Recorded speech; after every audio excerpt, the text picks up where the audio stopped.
Sasa leo tumetembelewa na wanafunzi wetu, vijana wetu wanaitwa Green Health.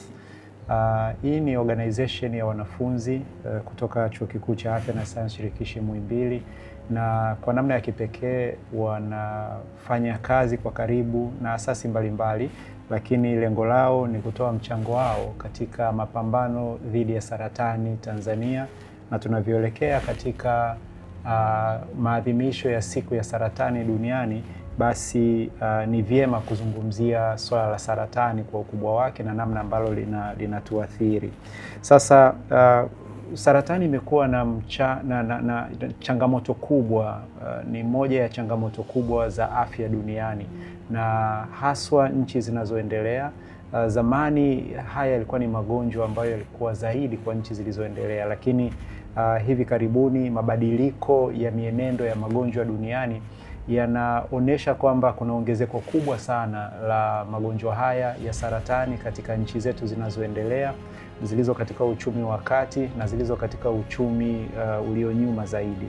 Sasa visababishi ni vingi, lakini pia kuna jitihada mbalimbali ambazo zimekuwa zikifanywa na serikali na taasisi mbalimbali katika kudhibiti changamoto hii.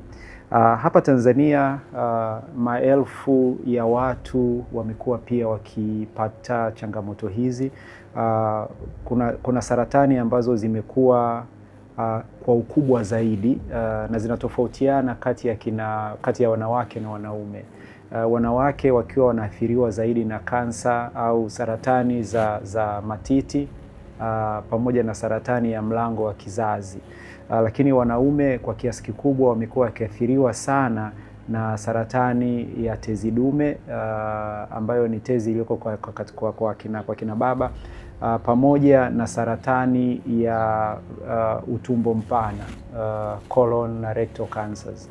Sasa saratani hizi kwa ujumla zinakingika.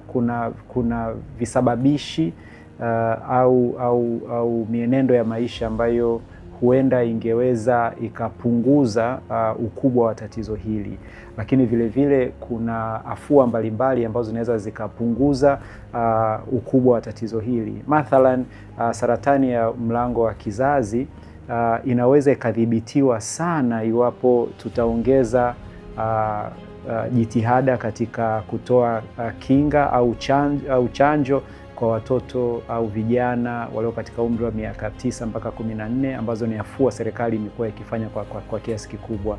Lakini kwa kiasi kikubwa basi saratani zote hizi zinaweza zikadhibitiwa iwapo tunaweza tukafanya iwapo watu wanaweza wakawa wanafanya testing mapema kwa ajili ya kuzigundua.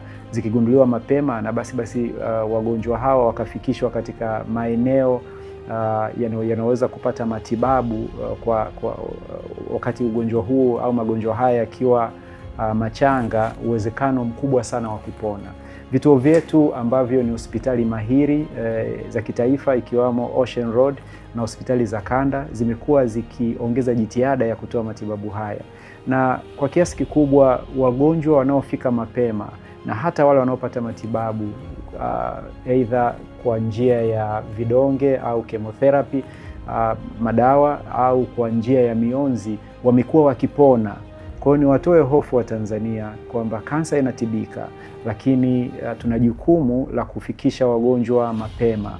Tuna jukumu binafsi la kuendelea kujikinga dhidi ya visababishi au dhidi ya risks ambazo zinaweza kutupelekea, lakini vile vile tuzingatie matibabu na ushauri tunayopewa na wataalamu ili tuweze kupona kwa haraka. Zamani mtu kupata kansa ilikuwa ni hukumu ya kifo.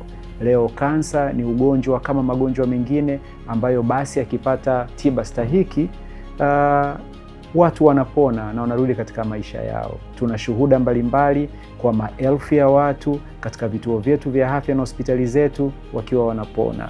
Na kwa vijana basi tuendelee kuhimizana kuweza kuepuka visababishi kwa kuzingatia kanuni bora za afya, kufanya mazoezi, kupunguza unene uliopitiliza, kuacha zile tabia ambazo ni chochezi, kwa mfano uvutaji wa sigara, unywaji pombe uliopitiliza au ambao umezidi kipimo ambacho kipo, lakini vile vile kuishi maisha ambayo yatakuwa yenye afya zaidi.